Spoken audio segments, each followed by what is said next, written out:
Ibhunga leli loMzantsi Afrika elijongene nesifo ugawulayo lithi lehlile inani leziganeko ezintsha zokosuleleka yintsholongwane yesifo ugawulayo kumantombazana aselula kweli loMzantsi Afrika. Ibisoloko iyingxaki into yokosuleleka yile ntsholongwane kwamantombazana aphakathi kweminyaka elishumi elinesihlanu nama-24 ngenxa yomkhwa wokuthandana nootata abadala. Eli bhunga likuvakalise oku ngelixa bekusungulwa ingxelo ye-UNAIDS ngobume babasetyhini njengokuba kujongwe kusuku lwehlabathi lwamanina ngecawa. Emva kweminyaka engama-40 ugqugqisa lo bhubhane wentsholongwane ugawulayo, izifo ezoyanyaniswa nogawulayo zinefuthe elikhulu ekuswelekeni kwabasetyhini. Noxa lehlile inani lokosuleleka kwamantombazana aselula, kodwa lisaxhalabisa. We are seeing a reduction of new infections in South Africa amongst girls, thanks to treatment, but also thanks to the power and resilience that girls have.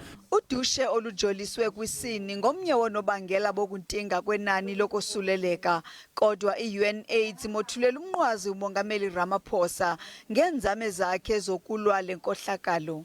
What we need now is see governments strengthen laws, put in place policies and put money behind them, including money for awareness raising, sensitization.